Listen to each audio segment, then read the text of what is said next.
I'm Vanessa Stoikov and welcome to our three-part series on the future of small business in Australia. Today, Andrew Conway talks to Kate Carnell, who's the CEO of the Australian Chamber of Commerce and Industry. They're going to explore why Australia's future success relies heavily on the success of our small businesses.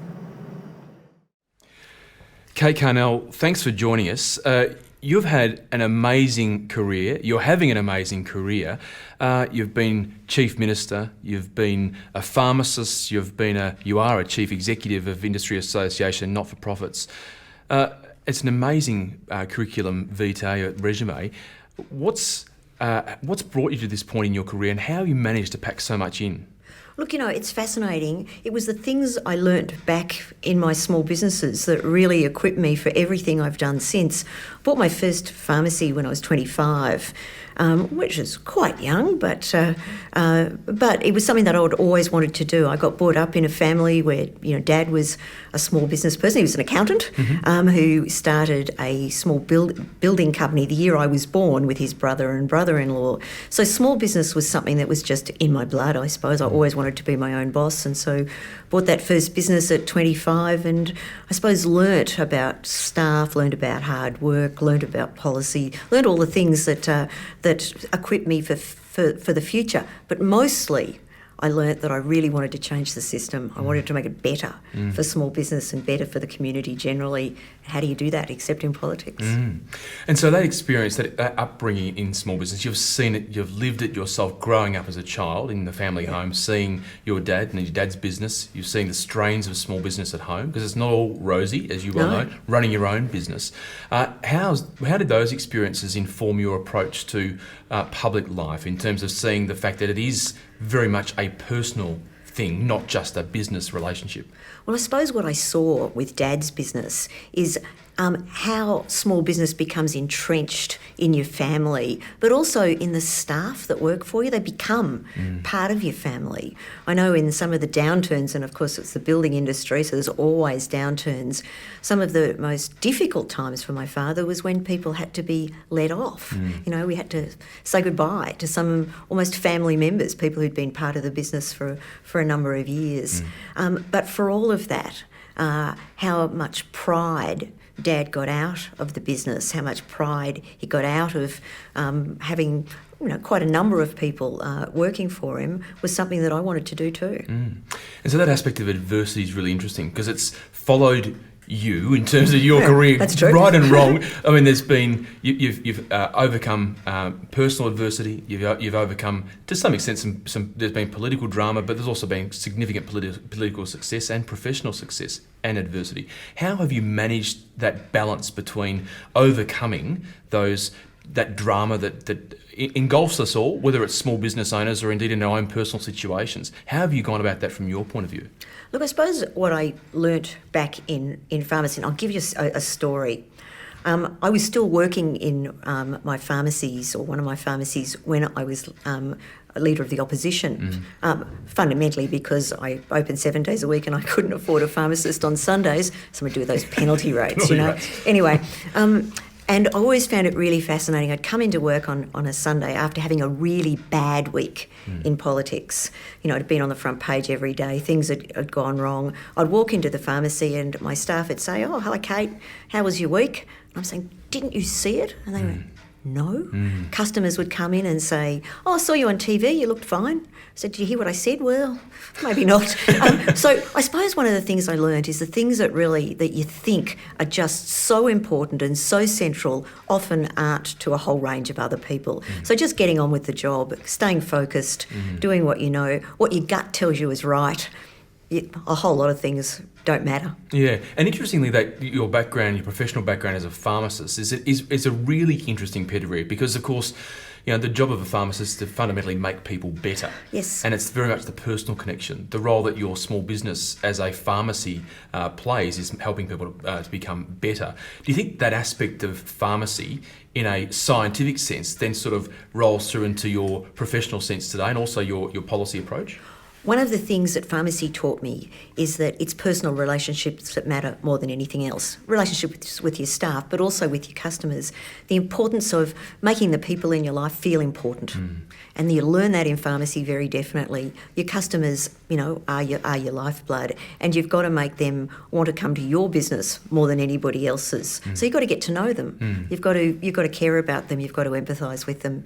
I learned that, pretty quickly, and that's the case with everything, isn't it? Really, it's the case with all of life. If the people that you interface with, you can make feel important, you can care about them as human beings, all else works out. And so when we fast forward a little, we go to Kate Carnell as Chief Minister. So you're running the government here in the ACT. Not an easy task by any measure. Anyone would acknowledge that. Big job. You're regarded as a person who wasn't afraid from a debate or a discussion both within the party, the political party, but also within the parliament itself. That approach of taking big issues on and not afraid of upsetting the apple cart, so to speak, was that something that you just developed over time, or what drove that passion for actually creating a difference? I didn't have a background in politics particularly. I mean, Dad was a bit involved in the Liberal Party, but when I told him I was going to seek pre-selection, there was a deathly silence, and he said, "For what party?" I told him. He said, "Oh, thank goodness for that." So I didn't have a background in politics particularly. I was approached to stand. I was president of the Pharmacy Guild in the ACT, involved in the Chamber of Commerce, interestingly. So I went about government, I think, from a straight business perspective. I probably didn't know what I didn't know, really. So when we were elected, which was quite soon after I got into Parliament, I only had one term, only 1 year before I was Leader of the Opposition. So I went about government as you would go about business. We had some budget problems, so what did we do? We had a look at the areas that we were inefficient. We fixed them.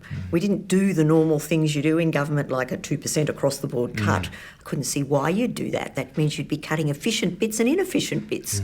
You wouldn't do that in business. So a whole lot of the way we approached things was very much the way you would run a business. And I think there was a lot of people in the ACT public service who went, "Gee whiz, we've got a live one here."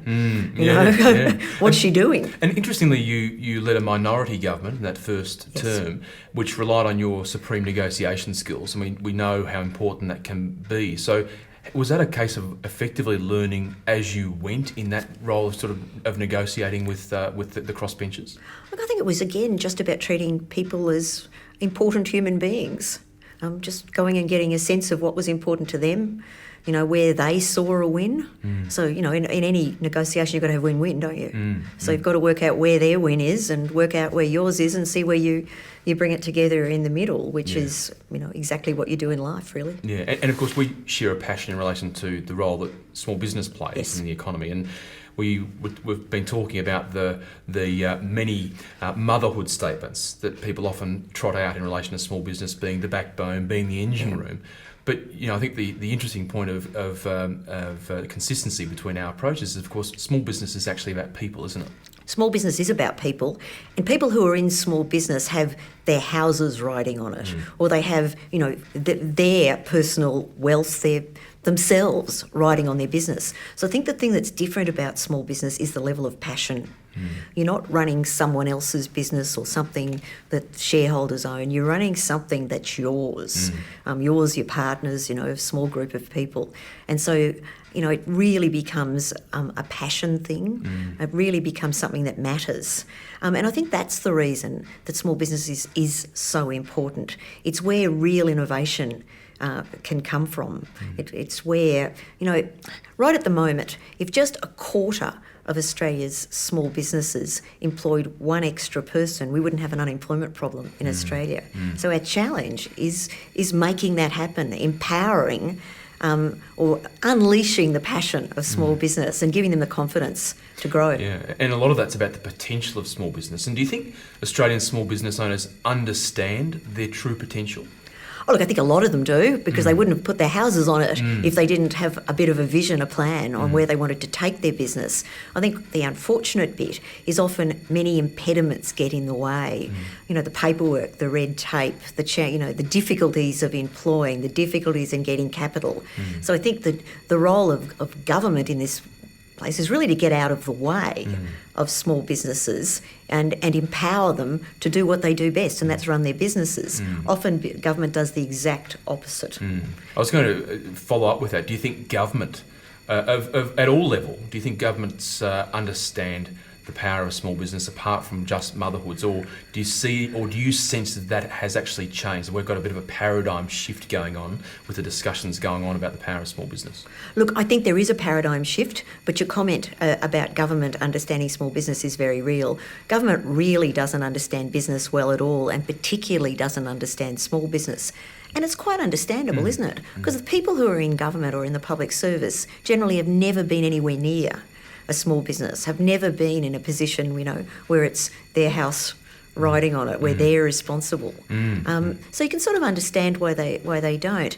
And to some extent, why I'm in the job I'm in at the moment, being CEO of the Australian Chamber of Commerce and Industry, is to try to be that conduit between SMEs in Australia and government, and try to get government to have a better understanding of what business is really like. Business isn't sort of bad. You know how in Australia we still get, business does this. What business does is employ and pay tax and give government the money to fund health and education and police and all the other things we want. Without business, all the rest doesn't happen. I'd really love to change Australia generally's attitude to business as a whole. And part of that is also about how small business innovates and how it leverages technology. We know that Australian small business is facing increasing pressure from increased competition. And that's not a bad thing necessarily. It encourages startups and new tech and so forth. But how can we really realise the potential, the innovative potential of Australian small business? Look, I think a lot of it is there is some education here. Small businesses are good at what they do, running a cafe, running a pharmacy, whatever. But often what's happening around them is a little bit opaque. So us, I suppose, in enabling businesses to get onto the internet, to get their business digitally enabled, a range of those sorts of things, we're still not doing really well, and a lot can be done to help businesses just be a little bit better. Because if we see other markets like China, for example, where they have a policy of encouraging small businesses to go from offline to online. And there is a push emerging in Australia for that digitisation, to switching small business on. But in your view, how can we actually achieve that, and encouraging more small businesses to connect? Look, a lot of that is the role of local chambers of commerce, other organisations, because a lot of it's face-to-face. Reading something in a newspaper probably isn't going to do it for a lot of small businesses. So it's really about getting out there, talking to small business and explaining to them that this is actually cheap now. The cloud's cheap. There's a range of things you can do quite easily without a huge amount of capital, and it can absolutely change your business. If you're in the hospitality game, the power of social media, the power of online marketing, all sorts of things is extraordinary. But for some of the the older business people, they simply don't know about it. So the power of social media, social commentary, the way people are interacting and living lives. We don't have to look too far down local strip shopping centres to see people living on their mobile phones and smartphones. We live on Facebook and Twitter. You can't communicate with less than 140 characters now in Australia. Do you think small business understands social media, and how can we encourage the use of social media in small business? Look, some of the younger business people obviously understand it really well, but there's an awful lot of small business people who are in the 40 plus scenario, my sort of age, that haven't necessarily interfaced with online marketing, with online ads, with the app approach to marketing. So what we've got to do is we've got to package it in a simple way so that business understands that you don't need to be a techo, that it's not going to cost you a lot of money, and we can make it, accessibility and affordability is really the scenario. And for Australian businesses to be able to compete globally, we've simply got to be able to take that, quite significant step up. It's absolutely true that faster broadband speeds, those things are important, but they're the next step. Just getting online, getting to know what you can do and what's possible can be done without fast broadband speeds, and we've just got to nail that. Still in Australia, it's only something like 30% of small businesses are properly digitally enabled. The productivity benefit of getting the others on board is huge. Carnell, just very briefly, if you were changing hats for a moment, I want to put you in a situation where we make you the Treasurer of the Commonwealth. So you've had many roles in your career, become the Treasurer of the Commonwealth. You've got control of the budget papers. What would you do to benefit your members and small businesses particularly? Oh, look, I think a lot of what Joe Hockey has done in this particular budget is good. It encourages small businesses to invest, to buy a new piece of plant and equipment. The $20,000 instant write-down is a good thing. Reducing corporate tax rates, absolutely essential for Australia. Our corporate tax rates are too high. It's good to have seen a reduction for small business in this particular budget. We do have to have a relook at our tax system. There's no doubt about that. Government's got to keep a lid on public expenditure, on government expenditure, and got to enable small business to grow. I don't know why BAS statements have any questions at all. We should just be able to put in a figure and send it away. There's a whole range of things that government can do to get out of the way of small business and not ask them to do things, or not do the government's job, not do bureaucratic jobs, not fill in forms, all those things. What does government need from small business? They need to know what their turnover was and how much GST they collected. Let's get out of their way. From Chief Minister, pharmacist to CEO of ACCI and Small Business Champion, thanks for your time. Thank you very much.